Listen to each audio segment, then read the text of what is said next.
RCP Notícias.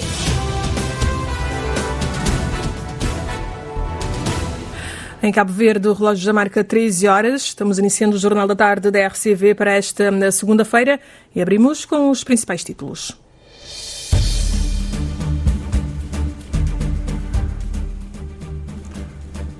A violência contra as mulheres é um crime e uma afronta aos valores fundamentais da sociedade. Declaração do Presidente da República a propósito do Dia Internacional que hoje se celebra. Presidente da Confederação Cabo-Verdiana dos Sindicatos Livres defendeu hoje. Presidente da Confederação Cabo-Verdiana dos Sindicatos Livres defendeu hoje uma atenção especial aos trabalhadores do sector informal. A secretária-geral da ONTCCS também defende a regularização da economia nacional. Os 23 trabalhadores do antigo hotel Aeroflot finalmente recebem as suas indemnizações passados 14 anos. O Governo acaba de anunciar um ambicioso projeto para eletrificar as pequenas embarcações e é o início da transição energética no sector marítimo. O Presidente da Câmara de Comércio de Sotavento participa hoje na 12ª edição do maior encontro empresarial promovido em Côte d'Ivoire pela Confederação Geral das Empresas. Missão científica à Ilha do Fogo, realizada este fim de semana por 21 investigadores ligados ao projeto Terras Altas, está concluída. Programa de bolsas de estudo da Aliança dos Pequenos Estados Insulares tem início em abril do próximo ano. Já na 11ª edição, o programa forma jovens. As candidaturas devem ser anunciadas nos próximos meses. Um apostador na Ilha do Sal é o grande vencedor dos 50 mil contos do Totoloto. Estas e outras notícias para acompanhar neste jornal, numa edição e apresentação de Júlio Vera Cruz Martins. Boa tarde. Boa tarde. O primeiro-ministro israelita Netanyahu pondera um cessar-fogo no Líbano com o Hezbollah, aceitando assim a proposta dos Estados Unidos. De acordo com a imprensa diária israelita, que cita fontes não identificadas, Netanyahu terá aceitado, em princípio, a proposta norte-americana após consultas com membros do governo durante a noite de ontem. A proposta ainda não é definitiva. Existem uma série de questões que têm de ser resolvidas, de acordo com fontes israelitas e norte-americanas citadas pela televisão pública de Israel, Kan, e pelos jornais Haaretz e Yanet. O jornal Yanet indica que a posição de Israel já foi transmitida ao Líbano. A proposta inclui 3 fases: uma trégua seguida de retirada das forças do Hezbollah a norte do rio Litani, o recuo total das tropas israelitas do sul do Líbano e negociações entre Israel e o Líbano sobre a demarcação da fronteira, atualmente uma fronteira estabelecida pelas Nações Unidas na sequência da guerra de 2006. Sobre tréguas na faixa de Gaza ainda não se fala. O Presidente da República classificou hoje a violência contra as mulheres um crime e uma afronta aos valores fundamentais da sociedade. Numa mensagem dirigida ao país, a propósito do Dia Internacional para a Erradicação da Violência contra as Mulheres, que se assinala hoje, José Maria Neves sublinha a importância de os homens aderirem mais a esta luta, que diz ser uma causa de todos. O Presidente da República reconhece os avanços já conseguidos nesta matéria, mas apela para o redobrar de esforços para que cada mulher vítima de violência encontre no Estado o apoio para se libertar e construir uma vida digna. Neste Dia Internacional de Erradicação da Violência contra as Mulheres, José Maria Neves não esqueceu os jovens, aos quais lembrou que o futuro livre de violência começa com a educação. A antropóloga Celeste Fortes defende que Cabo Verde precisa de políticas públicas mais direcionadas para a realidade nacional, uma sociedade com mais de 50% de famílias monoparentais femininas, ou seja, encabeçadas por mulheres. Celeste Fortes acaba de publicar um artigo "Casa sem homem é um navio à deriva. Cabo Verde, a monoparentalidade e o sonho de uma família nuclear e patriarca. Um artigo já traduzido para italiano numa revista de especialidade. A jornalista Miriam Lopes dos Santos aborda a questão. Apesar de desfasada da realidade, que é maioritariamente de famílias monoparentais femininas, o sonho da família nuclear patriarcal continua presente, como aponta a antropóloga. Mais de 50% das casas cabo-verdianas são monoparentais no feminino. Apesar dessa realidade, deste mosaico da monoparentalidade no feminino que nós temos em Cabo Verde, essa realidade não elimina o projeto que todos nós temos. Quando eu digo todos nós, claro que estou a generalizar, mas a maior parte de nós somos educados em termos de relações de género e de perspectiva de construção de uma família, olhando para a família nuclear patriarcal monogâmica como a referência. A sobrecarga da camada feminina em resultado da desresponsabilização parental dos homens é um dos grandes constrangimentos. A professora universitária e investigadora Celeste Fortes entende que há um problema no desenho das políticas públicas protecionistas porque não estão focadas na monoparentalidade feminina. Que pensa, por exemplo, em espaços educativos como creches ou como jardins, privilegiando que as famílias são monoparentais. Ainda não temos políticas fiscais, políticas protecionistas com foco na monoparentalidade. Ou seja, é também uma perspectiva de que as pessoas vivem sempre em relações conjugais, mas não, a realidade é outra. Introduzir no debate o reconhecimento das famílias homoafetivas também é necessário, mas pode não acontecer num futuro próximo, admite a investigadora em género e família, que apela a uma agenda mais endógena nestas matérias. As comunidades LGBTQIA+, também estão na pauta de Cabo Verde, mas estão na pauta porque são trazidas também muito de fora. Enquanto investigadora e ativista, tenho estado a defender que enquanto nós não construirmos a nossa agenda de prioridades, que é construída do ponto de vista endógeno ou interno, e enquanto sociedade, enquanto país e Estado cliente, né, como diria eu, como na Croma, nós temos muito clientelismo porque nós dependemos de agências internacionais que nos financiam a todos os níveis, e a pauta de igualdade de género tem sido muito trazida, mas é uma pauta que resulta desta relação de clientelismo também. O empoderamento económico da mulher é uma realidade na sequência dessa monoparentalidade feminina, não obstante ser uma pauta que deverá continuar a ser discutida, tendo em conta a desresponsabilização paterna.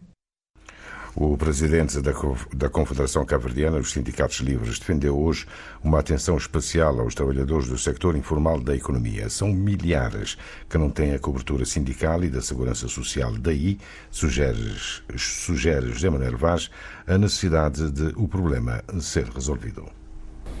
O objetivo é analisar nesses aspectos e ver como organizar os trabalhadores do setor informal e para a sua transição para o setor formal, para poderem ter a cobertura sindical, não é? Porque existem muitos problemas nesse setor, e também ter a cobertura da segurança social do NPS, que é muito importante para a sua vida futura. A secretária-geral da UNTCCS também defende a regularização da economia informal. Joaquim Almeida lança mão de números para mostrar a gravidade do problema. Dados que temos, 6 a cada 10 trabalhadores e 8 a cada 10 empresas no mundo operam na informalidade.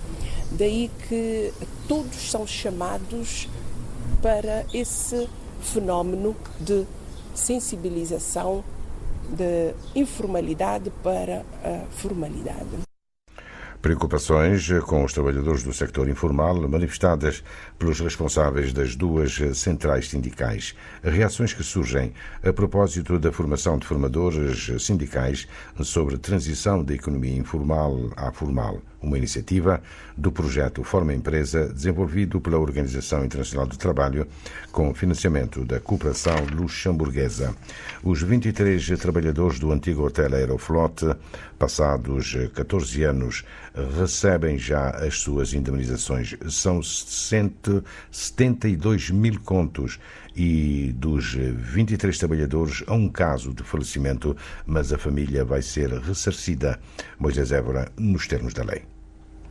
o montante de 72 mil contos depositado em Cabo Verde desde 2017 foi disponibilizado aos trabalhadores depois de vários anos de processos em tribunal. Os trabalhadores receberam o dinheiro a que têm direito na semana passada. Os montantes variam dos 1.000 aos 11 mil contos, conforme o tempo de trabalho de cada um. Nilton Vaz, presidente do Sicotur, Sindicato da Indústria, Comércio e Turismo, que representa os trabalhadores, salienta que se trata de um momento importante. O processo desde que iniciou em 2011, que altos e baixos, muita viravolta, muito desânimo, muito desacreditar da justiça. Hoje podemos dizer que devemos acreditar.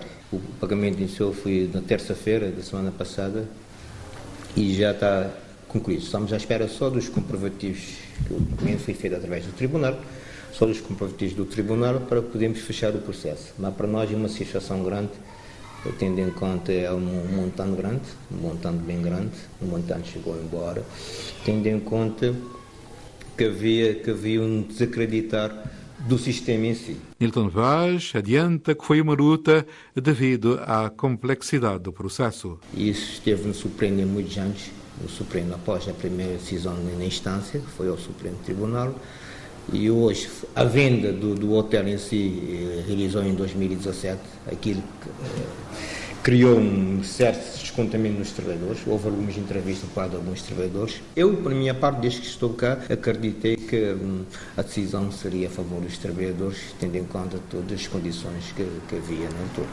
E os montantes já estavam na conta dos trabalhadores? Todo o montante já está na conta dos trabalhadores. Montantes diferentes, porque parcialmente o montante é recebido conforme o número de trabalho e o valor do monetário, mas já está tudo na conta dos trabalhadores. Pode dizer que todos os trabalhadores, temos cá no Sal 21, na cidade da Praia, todos vão ter que passar um Natal feliz e que o dinheiro possa servir bem para todos. Recordar que foi em 2011 que os trabalhadores ficaram no desemprego. Nilton Vaz destaca ainda o trabalho da comunicação social em todo o processo, com realce para os órgãos públicos. O Governo acaba de anunciar um ambicioso projeto para eletrificar as pequenas embarcações de pesca e é o início da transição energética no sector marítimo, que visa reduzir a dependência de combustíveis fósseis e promover o uso de energias renováveis.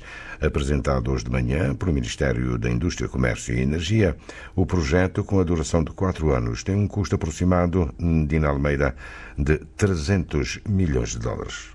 O projeto de mobilidade elétrica no setor marítimo é um projeto piloto que irá testar e implementar soluções inovadoras baseadas em energias renováveis para a propulsão de embarcações de pesca.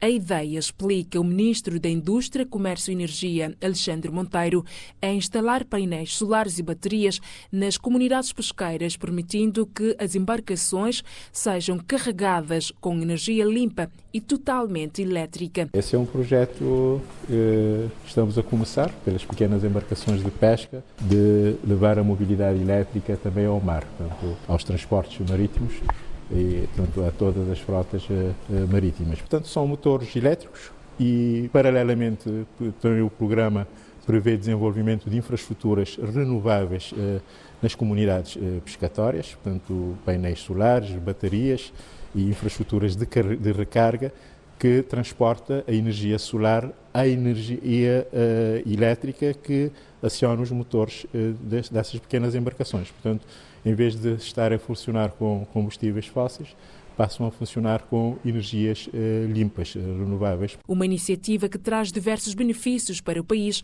como a redução de custos, a diminuição da poluição e a promoção do desenvolvimento sustentável das comunidades pesqueiras. Nós sabemos que a energia renovável é mais barata que energias fósseis e, se formos ver também a nossa realidade, sobretudo quando falamos que localidades remotas, pescatórias, os custos ainda de acesso a combustíveis chegam a um preço ainda muito mais elevado e, em relação a energias renováveis, só não precisa logística de transporte, portanto é produzida localmente e tudo isso são vantagens também que acabam por proporcionar também benefícios, não só ambiental, também proporcionar benefícios económicos e sociais a essas comunidades. E nesse sentido, quando há benefícios, a aderência é sempre maior. A eletrificação da pesca representa um marco importante na busca por um futuro mais sustentável e com menor impacto ambiental, sustenta Alexandre Monteiro. O projeto, que tem a duração de 4 anos, tem um custo de aproximadamente $300 milhões.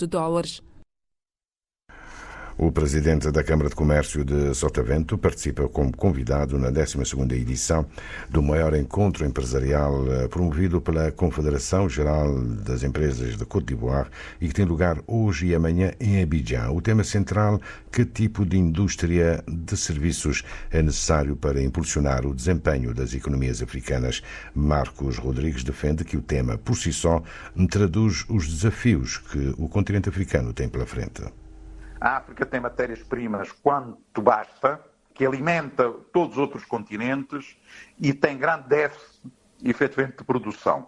E por isso é que há pobreza, ou seja, os países que enriquecem são os países transformadores. Em África nós temos matéria-prima, não temos a capacidade de transformação. É estes ajustes, efetivamente, que a África tem que resolver, até porque esta juventude africana que emerge precisa de emprego rapidamente.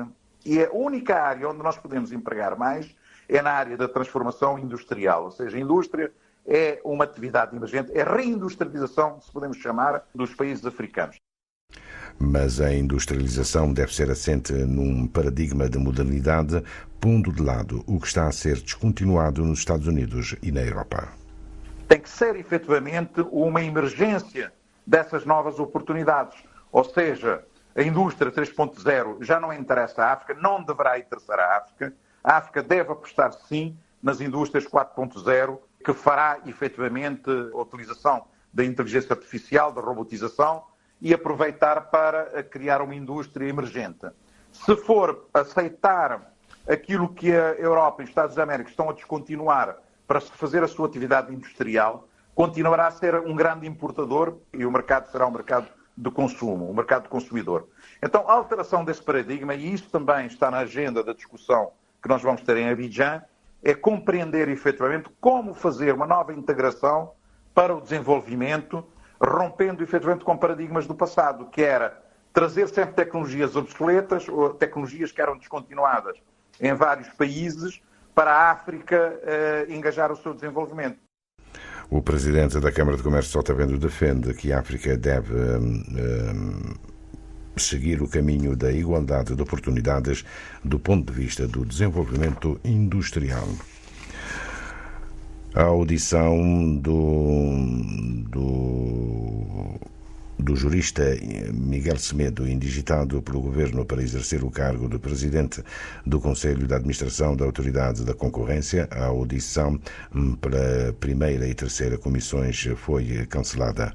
Na base da decisão estiveram a agenda intensa dos deputados e a atividade legislativa no Parlamento nos últimos tempos, impedindo a sua comparência em número suficiente para que a reunião se realizasse de acordo, Cândido Fortes, com as normas de funcionamento das comissões especializadas.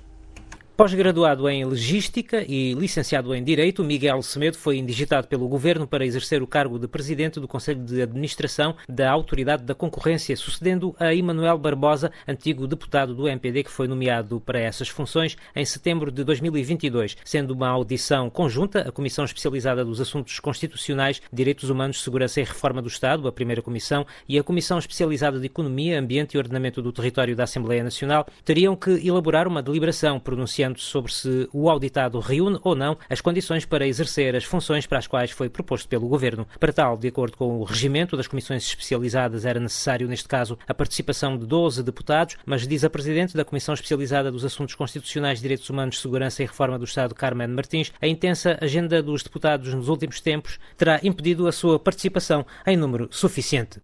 Para o quórum de funcionamento, a primeira comissão precisa de deliberação, 7 de funcionamento, 0,5, ou seja, é um percentual diferente. Neste caso, sendo comissão conjunta, nós, para deliberarmos, teríamos que ter presente 12 deputados e nós não atingimos este número. Nós decidimos então cancelar os trabalhos hoje para proceder às diligências necessárias e marcar uma data ou outra para que possamos proceder conforme manda a lei. Acredito que por estarmos a aproximar do dia das eleições autárquicas, o próximo dia 1 de dezembro, acredito que tenha sido este o motivo porque a Assembleia tem que continuar a funcionar. As comissões, sobretudo a primeira comissão, neste tempo teve o debate da situação da justiça, depois o orçamento, foram dias intensos de trabalho, mas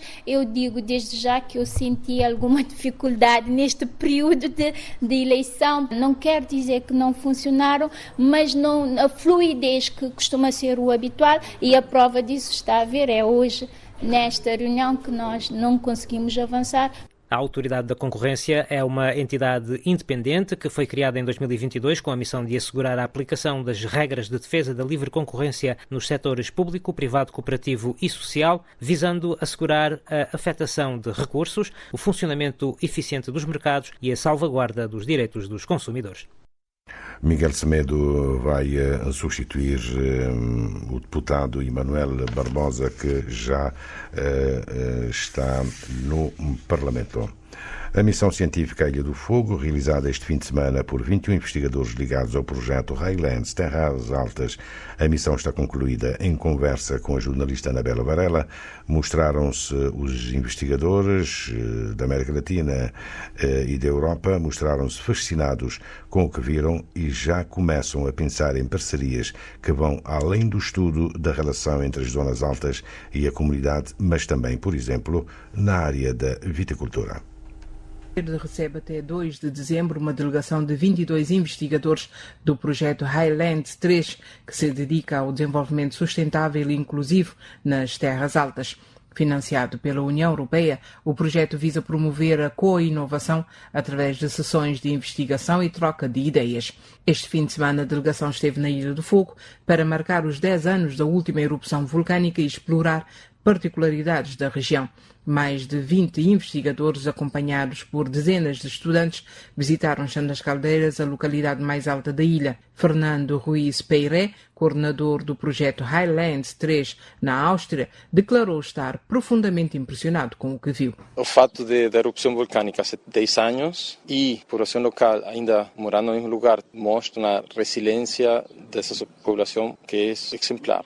Não conheço nenhum outro caso no mundo similar. Mas acho que toda a ilha Fogo tem particularidades. Por exemplo, o vulcão é uma zona vulcânica com solos especialmente férteis, com potenciais para usar-se, mas ao mesmo tempo muito difícil de usar. A mesma opinião foi partilhada por Luís dos Santos, coordenador do projeto em Portugal. Segundo Santos, esta visita poderá atrair ainda mais interesse dos investigadores para a ilha e para Cabo Verde como um todo. Sem dúvida. Portanto, por interesses pessoais, em termos do estudo das reservas da biosfera, que é aquilo que eu em particular faço, mas também no âmbito do projeto todo. Portanto, existem toda uma série de atividades, iniciativas que são praticadas dentro do Chã das Caldeiras e que agora, com a reserva da biosfera, com a reserva natural, podem ter outras oportunidades. É óbvio que isto merece a atenção, quer seja dos investigadores nacionais, quer seja dos investigadores internacionais. Entre os temas de destaque apontados por Fernando Ruiz e Luís dos Santos estão a produção de vinho e o turismo, áreas consideradas promissoras para um desenvolvimento sustentável. É preciso perceber de que forma o turismo deve desenvolver para não exceder aquilo que é a capacidade de carga das regiões e, obviamente, descaracterizar a região. É importante que o Chão das Caldeiras mantenha a sua identidade e é esta identidade que nos fascina. Dentro do que já está instalado, a produção vitivinícola, portanto, é fantástica. Eu acho que merece uma especial atenção por parte do Governo de Cabo Verde, e não só esta, como também a agricultura.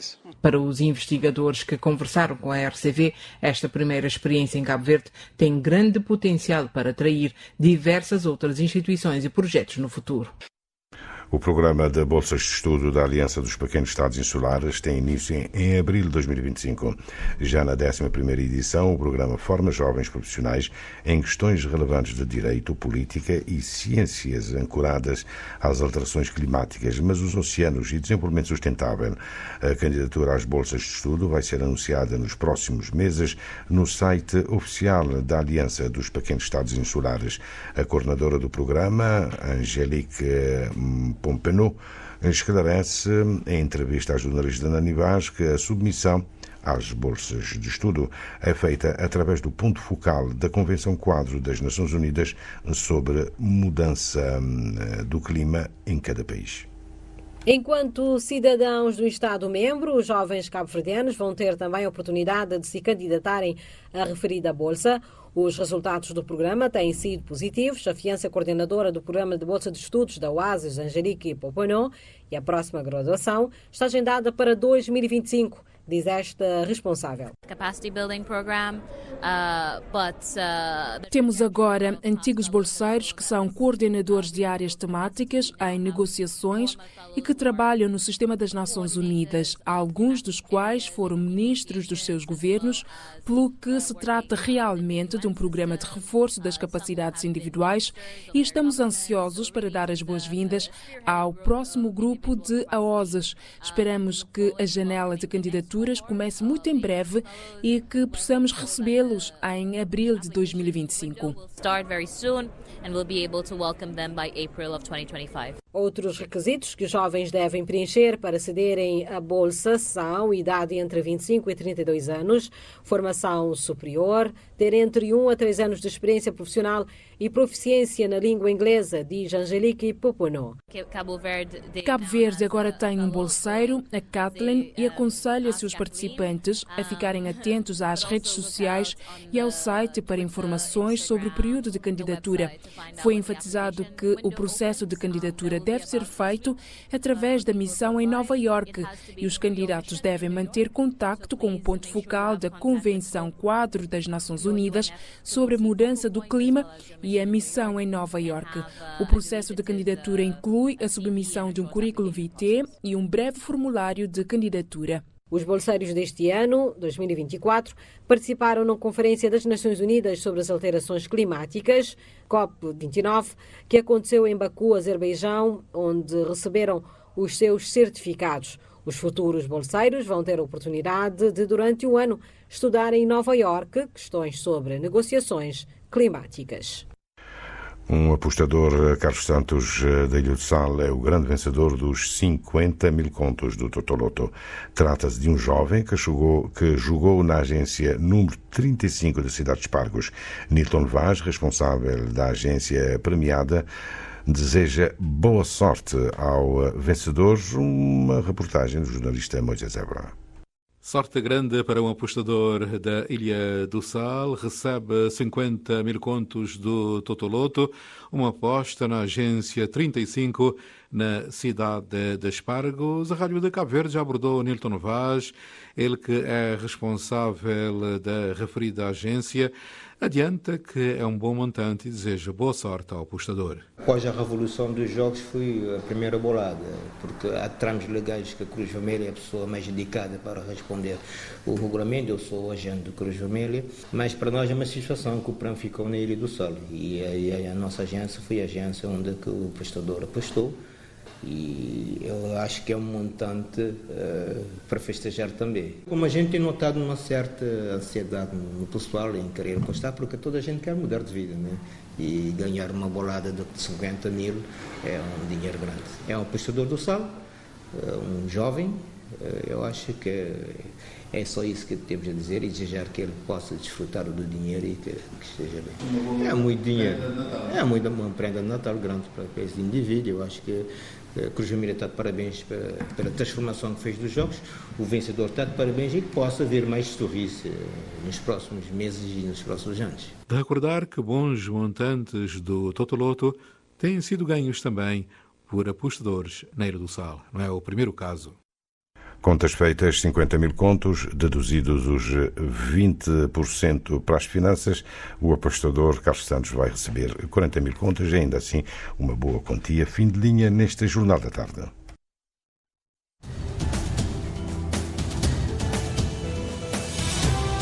Mais informações em www.rtc.cv e na aplicação RTC Mobile. RCV, o rigor da notícia e o melhor da informação a cada hora.